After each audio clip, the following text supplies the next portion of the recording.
मेरे प्यारे बच्चों, आज की क्लास में आप सभी का स्वागत है। भाषा और व्याकरण में आज भी हम जानेंगे वाक्य शुद्धि के बारे में। आप लोगों से इसके पहले वाले वीडियो में मैंने बताया था कि पदक्रम संबंधी भी कुछ अशुद्धियां होती हैं, उसी को लेकर के मैं आज आई हूं और उसको आज हम जान लेंगे। ठीक है, तो वाक्यों में पदक्रम संबंधी अशुद्धियां भी होती हैं, इसलिए हमें पदक्रम संबंधी अशुद्धियों और पदक्रम संबंधी नियम को जानना बहुत जरूरी है।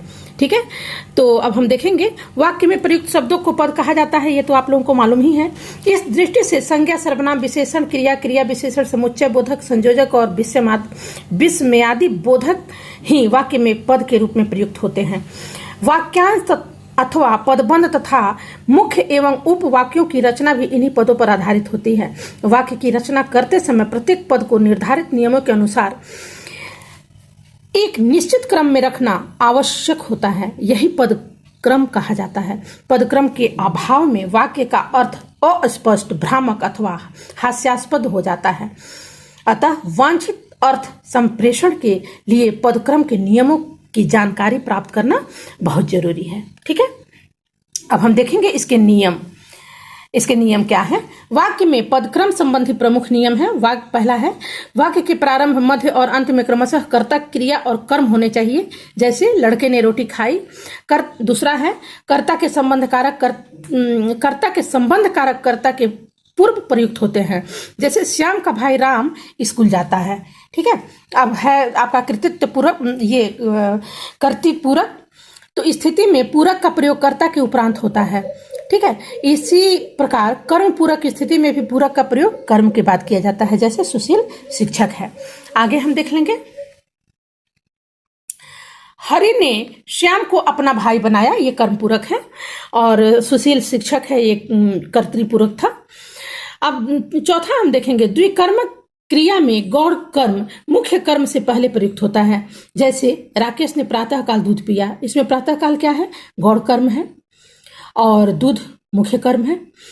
पांचवा है, उद्देश्य अर्थात कर्ता के विस्तार को कर्ता के पूर्व और विधेय या क्रिया के विस्तार को क्रिया के पहले रखना चाहिए, जैसे परिश्रमी एवं मेधावी छात्र धीरे धीरे परंतु अच्छी तरह पढ़ते हैं। छठा हम देखेंगे, सर्वनाम का विशेषण उसके बाद में प्रयुक्त होता है, जैसे यह अच्छा शहर है। सातवां है, प्रश्नवाचक सर्वनाम क्रिया से पूर्व प्रयुक्त होता है, और इसमें उदाहरण है, तुम कौन हो। यदि प्रश्नवाचक क्या का अंतर हाँ या नहीं में हो तो वाक्य के आरंभ में प्रयुक्त होते हैं, जैसे क्या मुझे वहां जाना चाहिए। नौवां है, बल देने हेतु प्रश्नवाचक क्या वाक्य के अंत में भी आ सकता है, जैसे वह आएगा क्या। 10वां है, प्रश्न वाचक पद उसी संज्ञा के पूर्व रखा जाता है जिसके संबंध में कुछ पूछा जाए, जैसे क्या मुकेश अध्ययन कर रहा है। 11वां है, संबोधन और विस्मयादि बोधक अव्ययों का प्रयोग वाक्य के आरंभ में किया जाता है, जैसे हे ईश्वर इस गरीब की रक्षा करो। ठीक है, अब आगे देखेंगे। 12, कर्ता और कर्म के बीच क्रमशः अधिकरण, अपादान, संप्रदान एवं करण कारक का प्रयोग होता है, जैसे मैंने विद्यालय में, तो मैंने विद्यालय में क्या है? अधिकरण है। अलमारी से अपादान है, उसके लिए संप्रदान है। हाथ से करण है। पुस्तक निकाली। ठीक है, 13 में देखेंगे, हिंदी में क्रिया सामान्यतः अंत में प्रयुक्त होता है, किंतु बल देने के लिए वह वाक्य के प्रारंभ में भी प्रयुक्त हो सकती है। ठीक है, जब बल देना रहता है तो। अब हम आगे देखेंगे, जैसे बैठो तुम। 14 देखेंगे, यदि वाक्य में मुख्य एवं सहायक क्रिया दोनों हो तो निषेधात्मक भाव पर बल देने के लिए मुख्य क्रिया के बाद तथा सहायक क्रिया से पूर्व नकारात्मक अव्यय प्रयुक्त होता है, जैसे आप पत्र लिखते नहीं हैं। 15 है, पूर्वकालिक क्रिया का प्रयोग मुख्य क्रिया से पूर्व होता है। यदि वाक्य में कर्म भी हो तब भी क्रिया उससे पहले प्रयुक्त होती है, जैसे रवि सोकर विद्यालय जाएगा, ये कर्म से पूर्व है। हरि प्रतीक्षा करके आएगा, क्रिया से पूर्व है। ठीक है, 16 है, आग्रहात्मक न का प्रयोग वाक्य के अंत में होता है, जैसे आप आ रहे हैं ना। ठीक, अब 17 है, वाक्य में विशेषण का प्रयोग संज्ञा से पूर्व होता है, जैसे उसका सुंदर चित्र मेरे ही पास है। 18 है, संज्ञा पदबंध की संरचना में क्रमशः सार्वनामिक विशेषण, संबंधवाची विशेषण, कृदंती विशेषण, संख्यावाची विशेषण और अंत में गुणात्मक विशेषण प्रयुक्त होता है, जैसे यह राम का भाई हरि सो रहा है। ठीक, अब 19 में देख लेंगे हम। क्रिया विशेषण का प्रयोग क्रिया के पूर्व होता है, जैसे कपिल तेज दौड़ता है। 20 में मिश्र व संयुक्त वाक्य में योजक का प्रयोग दो उपवाक्यों के बीच होता है, जैसे वह प्रतिदिन आता है और परेशान करता है। 21 देख लेंगे। प्रायः प्रधान वाक्य का प्रयोग आश्रित वाक्य से पूर्व होता है, जैसे राम बोला कि मैं कल अवश्य आऊंगा। 22 में देखेंगे। नकारात्मक अव्यय न, नहीं, मत का प्रयोग सामान्यतः क्रिया से पूर्व होता है, जैसे उसे न मारिए। ठीक, 23 में देख लेंगे हम।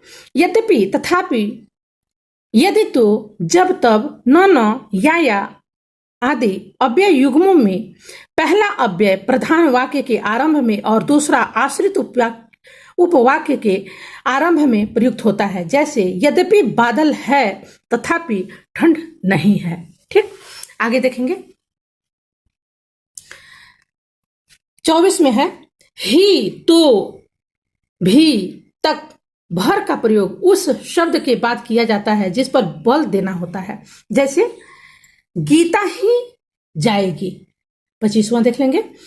केवल और मात्र समानार्थी हैं, परंतु केवल का प्रयोग पहले और मात्र का प्रयोग बाद में होता है। ठीक है, जैसे हम देख लेंगे केवल 5 रुपये और मात्र 5 रुपये मात्र।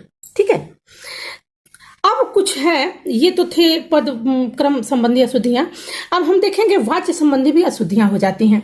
तो प्रत्येक वाक्य में कर्ता, कर्म और क्रिया में से एक ही प्रधानता अवश्य रहती है, एक की प्रधानता अवश्य रहती है। क्रिया के जिस रूप के आधार पर यह ज्ञात होता है कि वाक्यगत क्रिया का प्रधान विषय कर्ता है, कर्म है अथवा क्रिया है, उसे वाच्य कहते हैं। वाच्य भी 3 प्रकार के होते हैं। कर्तृवाच्य, जहां वाक्यगत क्रिया का प्रधान विषय कर्ता हो वहां कर्तृवाच्य होता है, जैसे हरि ने खा लिया है।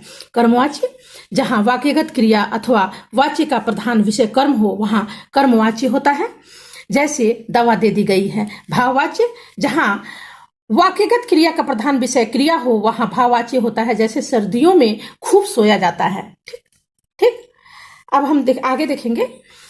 वाच्य शुद्धि कुछ नियम होते हैं। ठीक है, हम इन नियमों को भी जान लेंगे। प्रायः वाक्य में कर्ता, कर्म तथा क्रिया की प्रधानता का सही बोध न होने से भी वाच्य संबंधी अशुद्धियां होती हैं। हम इसमें 3 कारण हैं, जिसको तीनों को देख लेंगे, 3 नियम को। वाक्य में जहां कर्म प्रधान हो वहां कर्तृ सूचक क्रियाएं प्रयुक्त नहीं करनी चाहिए।